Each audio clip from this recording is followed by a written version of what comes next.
രാജ്യസ്നേഹികൾക്ക് അത്യധികം സന്തോഷം തരുന്നൊരു വാർത്തയാണ് ഹരിയാനയിലെ ഫരീദാബാദിൽ നിന്ന് വന്നുകൊണ്ടിരിക്കുന്നത്. അതായത് രാമക്ഷേത്രം ആക്രമിക്കാൻ വന്ന 20 വയസ്സുള്ള അബ്ദുൾ റഹ്മാൻ എന്ന പേരുള്ള ജിഹാദിയെ ജയിലിൽ വെച്ചിട്ട് സഹതടവുകാരൻ അതിക്രൂരമായി കൊലപ്പെടുത്തി. അതായത് ഹോളിവുഡ് സിനിമകളെ പോലും വെല്ലുന്ന രീതിയിലുള്ള ഒരു കൊലപാതകമാണ് അവിടെ അയാൾ നടത്തിയത്. ശരിക്കും ഈ സംഭവം നടക്കുന്നത് ഈ തിങ്കളാഴ്ച പുലർച്ചെ ഏകദേശം 2 മണിക്കാണ്. അപ്പോൾ ഈ ബോഡി പരിശോധിക്കാൻ വന്ന ഡോക്ടർ പോലും കണ്ടിട്ട് അയാളുടെ മൃതശരീരം കണ്ടിട്ട് ബോധരഹിതനായി എന്നുള്ളൊരു വാർത്തയും പുറത്തു വരുന്നുണ്ട്. അപ്പോൾ ഹരിയാനയിൽ ഇതുമായി ബന്ധപ്പെട്ട് വലിയ രീതിയിൽ സോഷ്യൽ മീഡിയയിൽ വലിയ രീതിയിൽ കയ്യടികളാണ് കിട്ടിക്കൊണ്ടിരിക്കുന്നത്. സർക്കാരിനും പോലീസിനൊക്കെ അഭിവാദ്യം അർപ്പിച്ചുകൊണ്ട് സോഷ്യൽ മീഡിയയിൽ വലിയ രീതിയിലുള്ള ക്യാമ്പയിനാണ് നടന്നുകൊണ്ടിരിക്കുന്നത്. അപ്പോൾ ഈ വിഷയം കോൺഗ്രസ് അവിടെ വലിയ രീതിയിൽ ചർച്ചയാക്കിക്കൊണ്ടിരിക്കുകയാണ്. അതായത് ഇപ്പോൾ ആഭ്യന്തര വകുപ്പിൻ്റെ പരാജയമാണ്.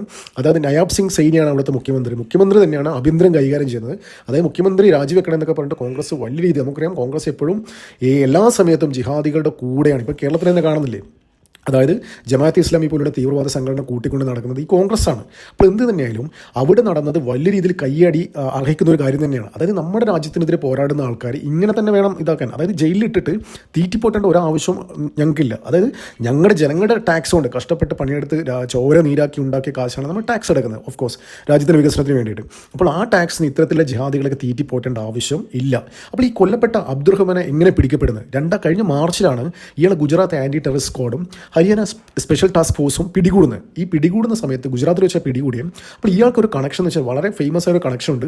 നിങ്ങൾ ശ്രദ്ധിച്ചാലും ഈ അടുത്ത കാലത്ത് കുറച്ച് നാൾ മുന്നേ, ഏകദേശം ഒരു 5-6 മാസം മുന്നേ വലിയ രീതിയിൽ സ്ഫോടന പരമ്പരകളും ഈ നമ്മുടെ ഹിന്ദു ക്ഷേത്രങ്ങളുമായി ബന്ധപ്പെട്ട് വലിയ രീതിയിൽ ഉത്സവങ്ങളൊക്കെ നടക്കുമ്പോൾ വിഷം കലർത്തിയിട്ട് ഇങ്ങനെ കൊല്ലാൻ വേണ്ടി വിഷം ഉണ്ടാക്കുന്ന ഇരുന്നുണ്ട്. ആവണക്കെണ്ണയിൽ ഉണ്ടാക്കുന്ന ഒരു വിഷം, ഇതിൻ്റെ ന്യൂസൊക്കെ കണ്ടില്ലേ?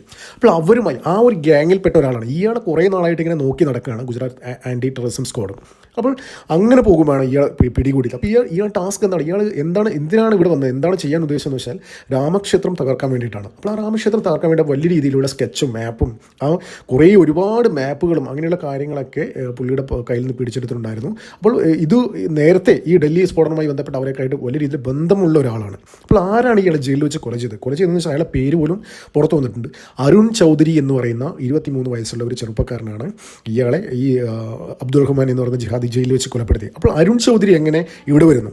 ഈ അരുൺ ചൗധരി 2 മൾട്ടിപ്പിൾ മർഡർ കേസിലാണ് ഇവിടെ എത്തുന്നത്. ശരിക്കും ഇയാളെ അരുൺ ചൗധരി അറസ്റ്റ് ചെയ്തത് ജമ്മു കാശ്മീർ വെച്ചായിരുന്നു. അപ്പോൾ ജമ്മു കാശ്മീരിലും പഞ്ചാബിലും ഇയാൾക്ക് ഒരുപാട് ഇങ്ങനെ കൊലപാതക കേസിലൊക്കെ പ്രതിയാണ്. അപ്പോൾ ജമ്മു കാശ്മീരിലെ കത്വ എന്ന് പറയുന്ന ജയിലിൽ നിന്നാണ് ഇപ്പോൾ ഈ ഫരീദാബാദിലെ നീംക എന്ന് പറയുന്ന ജയിലിലേക്ക് കൊണ്ടുവരുന്നത്. അപ്പോൾ ഇയാൾ ഈ പിടിക്കപ്പെട്ട നേരത്തെ അബ്ദുൾ റഹ്മാൻ എന്ന് പറയുന്ന ആളും ഈ അരുൺ ചൗധരിയും ഒരു റൂമിലായിരുന്നു. അപ്പോൾ ഇവർ പരസ്പരം തീരെ സംസാരിക്കാത്തൊരു വ്യക്തിയായിരുന്നു. അത് പോലീസ് തന്നെ പറഞ്ഞിട്ടുണ്ടായിരുന്നു. അവർ ഇത്ര നാളും ഒരു റൂമിൽ കഴിയുകയാണെങ്കിൽ പോലും ഇതുവരെ പരസ്പരം സംസാരിക്കാത്ത ഒരാൾ ഇതിനു മുമ്പ് കയ്യേറ്റം നടത്താൻ ശ്രമിച്ചിട്ടുണ്ട് എന്നുള്ള വാർത്തകളും പുറത്തു വരുന്നുണ്ട്. അപ്പോൾ എന്ത് തന്നെയായാലും നല്ല കാര്യം. അതായത് രാജ്യസ്നേഹികളെ സംബന്ധിച്ചിടത്തോളം ഒരാളിങ്ങനെ നേരത്തെ ഞാൻ പറഞ്ഞ അവരിങ്ങനെ തീറ്റിപ്പോറ്റേണ്ട ആവശ്യം ഒന്നുമില്ല. ഇപ്പം ഈ കുറേ ഡോക്ടേഴ്സിനെയൊക്കെ അറസ്റ്റ് ചെയ്തു. വൈറ്റ് കോളർ ടെററിസം എന്ന് പറഞ്ഞിട്ട് വലിയ രീതിയിൽ ചർച്ചയായി.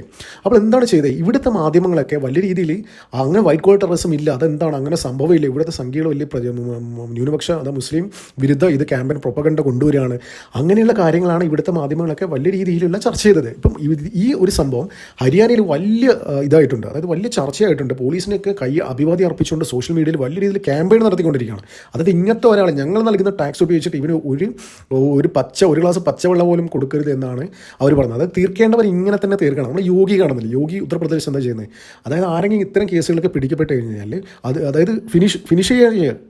അതായത് ഒരു നാട്ടിനും നാട്ടുകാർക്കും ഒരു ഗുണമില്ലാത്ത കേസാണ് ഇവന്മാരൊക്കെ പിടിച്ചകത്തിട്ടില്ല. അതായത് പിടിക്കുക, ഇവന്മാരെ പക്കലിൽ എന്തെങ്കിലും ഡീറ്റെയിൽസ് കളക്ട് ചെയ്യുക, അതായത് ഏതെങ്കിലും കേസിൽ അന്വേഷണത്തിലേക്ക് എന്തെങ്കിലും ഡീറ്റെയിൽസ് മാപ്പ് ചെയ്യാനുണ്ടെങ്കിൽ കീപ്പ് ചെയ്യുക. അത് കിട്ടിയിട്ടെല്ലാം ചണ്ടിയാന്ന് തോന്നിക്കഴിഞ്ഞ് കഴിഞ്ഞാൽ ഫിനിഷ് ചെയ്യുക, അത്രയേ ഉള്ളൂ. യോഗി ചെയ്യുന്ന ആ സ്ട്രാറ്റജി തന്നെയാണ് പിന്തുടരുന്നത്. അപ്പോൾ അതുകൊണ്ടാണ് വലിയ രീതിയിലുള്ള കയ്യടി സോഷ്യൽ മീഡിയയിൽ BJP സർക്കാരിന് കിട്ടിക്കൊണ്ടിരിക്കുന്നത്. അപ്പോൾ നയാബ് സിംഗ് സൈനിയാണ് അവിടുത്തെ ഹരിയാന മുഖ്യമന്ത്രി. അയാൾ തുടർച്ചയായി 3ാമത് അധികാരത്തിൽ BJPയുടെ മുഖ്യമന്ത്രിയാണ്. അപ്പോൾ നയാബ് സിംഗ് സൈനി ഈ വലിയ രീതിയിലുള്ള പരിഷ്കരണങ്ങൾ അവർ നടപ്പിലാക്കിക്കൊണ്ടിരിക്കുകയാണ്. പ്രത്യേകിച്ച് സുരക്ഷയുമായി ബന്ധപ്പെട്ട് സ്ത്രീകളും കുട്ടികളൊക്കെ സുരക്ഷ ഉറപ്പാക്കുന്ന ഭാഗമായിട്ട് വലിയ രീതിയിൽ ഉത്തർപ്രദേശിൽ യോഗി ചെയ്യുന്ന സ്റ്റൈലിലെ കാര്യങ്ങളാണ്. പല കാര്യങ്ങളും നമ്മൾ അറിയാത്തതുകൊണ്ടാണ് പ്രത്യേകിച്ച് BJP ഭരിക്കുന്ന അവിടെ അത്തരം വാർത്തകളൊന്നും അധികം പുറത്തു വരുന്നില്ല. അതായത് ഇവിടെ തന്നെ നോക്കിക്കോ, BJP എന്തെങ്കിലും കേന്ദ്രത്തിൽ BJPന് എന്തെങ്കിലും നല്ല കാര്യം ജനങ്ങൾക്ക് ഉപകാരപ്രദം എന്തെങ്കിലും കാര്യം ചെയ്തു കഴിഞ്ഞ് കഴിഞ്ഞാൽ അതിന് മാക്സിമം താറടിക്കാൻ നോക്കാനും അത് വേറെയുള്ള അക്കൗണ്ടിലേക്ക് ഇടാനും വേണ്ടിയിട്ടാണ് ഇവിടുത്തെ മാധ്യമങ്ങളൊക്കെ ശ്രമിക്കുക. ഞാൻ ചെറിയ ഉദാഹരണം പറഞ്ഞുതരാം. നമ്മൾ ഇവിടെ ഇപ്പം തിരുനാവായിൽ ഒരു കുംഭമേള കഴിഞ്ഞില്ലേ? അപ്പോൾ കുംഭമേള കഴിഞ്ഞപ്പോഴും അവിടെ ഈ നിള നദിത്തീരൊക്കെ വൃത്തിയാക്കിയത് സേവാഭാരതിയായിരുന്നു. സേവാഭാരതി അവിടെ ഒരു കഷ്ണം കടലാസ് പോലും അവിടെ ഉണ്ടായിരുന്നില്ല. അത്രയും ആൾക്കാർ വന്നു, ഏകദേശം 33 ലക്ഷം ആൾക്കാർ വന്നു പോയ ഒരു സ്ഥലമാണ് നിള തീരം. അപ്പോൾ അവിടെ ഒരു കടലാസ് കൊണ്ടുപോലും ഇല്ലായിരുന്നു.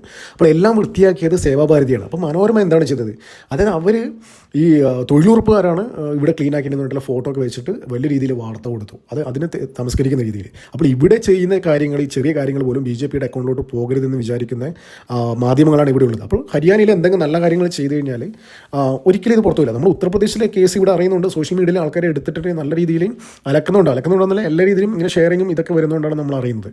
അപ്പോൾ ഈ ഒരു സംഭവം വലിയ രീതിയിൽ അവിടെ കോൺഗ്രസ് ഇതിനെ ആഭ്യന്തര വകുപ്പിന് പരാജയമാണെന്ന രീതിയിൽ വലിയ രീതിയിൽ ഈ ജിഹാദികളെ സപ്പോർട്ട് ചെയ്ത് വരുന്നുണ്ട്. നമുക്കറിയാം കേരളത്തിൽ എന്താ നടന്നുകൊണ്ടിരിക്കുന്നത്, അതേമാതിരി തന്നെയാണ്. അപ്പോൾ കോൺഗ്രസ് അതിൻ്റെ ആ പാർട്ടിയുടെ ജന്മനാൾ തൊട്ട് തന്നെ ഈ ജിഹാദികളുടെ അടിമയാണ്. ശരിക്കും നിങ്ങൾ ശ്രദ്ധിച്ചിട്ടുണ്ടോ, ഈ ഉപ്പ് വെച്ച കാലം പോലെ ഈ ഇന്ത്യ രാജ്യത്ത് ഇങ്ങനെ നശിച്ചുകൊണ്ടിരിക്കുന്ന ഒരു പാർട്ടിയാണ് കോൺഗ്രസ്. ഈ കോൺഗ്രസിനെ നശിപ്പിച്ചാലാണ് ഈ അമിതമായ മുസ്ലിം പ്രീണനം തന്നെയാണ്. ശരിക്കും കോൺഗ്രസ് എന്ന പാർട്ടിയുടെ ശരിക്കും ബാധ്യതയെ മാറി മുസ്ലിങ്ങൾ. അപ്പോൾ അവർക്ക് വേണ്ടിയിട്ട് വലിയ രീതിയിലുള്ള ഒരു പ്രീണനം നടത്തുമ്പോൾ അപ്പുറത്തെ സൈഡിൽ വലിയ രീതിയിൽ കൺസോൾട്ടേഷൻ വരുന്നു, അതായത് ഓപ്പോസിറ്റ് റിയാക്ഷൻ ഉണ്ടാവും, ഉറപ്പല്ലേ? അതാണ് കോൺഗ്രസ് പാർട്ടിക്ക് ഇന്ത്യയിൽ സംഭവിച്ചുകൊണ്ടിരിക്കുന്നത്. അപ്പോൾ ഇതിനെതിരെ എന്താ പറയേണ്ടത്, ഇത്തരത്തിൽ രാജ്യദ്രോഹ വിധ്വംസ ശക്തികൾക്കെതിരെ ശക്തമായ നടപടി എടുക്കുന്ന BJP സർക്കാർ അങ്ങേയറ്റം അവരെന്താണ് അറിയിക്കുന്ന ഒരു കാര്യമാണ്. ഈ ഫരീദാബാദിലെ ജയിലിനെ കുറിച്ച് പറയുകയാണെങ്കിൽ അവിടുത്തെ നീംക ജയിലുണ്ടല്ലോ, വലിയ ജയിലാണ്. അതായത് ഒരു റൂമിൽ തന്നെ ഒരു 10 പേർക്കൊക്കെ താമസിക്കുന്ന അത്രയും വലിപ്പമില്ല ഇന്ത്യയിൽ തന്നെ, അതായത് വിസ്തൃതിയിലല്ല ഉള്ള സെല്ലുകളൊക്കെ വലിയ സെല്ലുകളാണ്. അതിൻ്റെ സ്ക്വയർ ഫീറ്റിൻ്റെ കണക്ക് കറക്റ്റ് എനിക്ക് അറിഞ്ഞൂടാ, പക്ഷേ ഇന്ത്യയിലെ തന്നെ ഏറ്റവും വലിപ്പമുള്ള സെല്ലുകളാണ് ഈ ഫരീദാബാദിലെ നീംക ജയിലിൽ. അപ്പോൾ അങ്ങനെ ഒരു സ്ഥലത്ത് ഇത്ര അതിക്രൂരമായി കൊല്ലണമെങ്കിൽ ഹെൽപ്പ് ഓഫ് കോഴ്സ് കിട്ടിക്കണം. അതായത് ഈ പോലീസ് എന്ന് പറയുന്ന ആൾക്കാരും ഇന്ത്യൻ പൗരന്മാരാണ്, ഈ രാജ്യത്തെ സ്നേഹിക്കുന്ന ആൾക്കാരാണ്, അവരും പച്ചയായ മനുഷ്യന്മാരാണ്, അവർക്കും കാണുമല്ലോ, അതായത് രാജ്യത്തോടുള്ള ആ ഒരു സ്നേഹം കാണുമല്ലോ.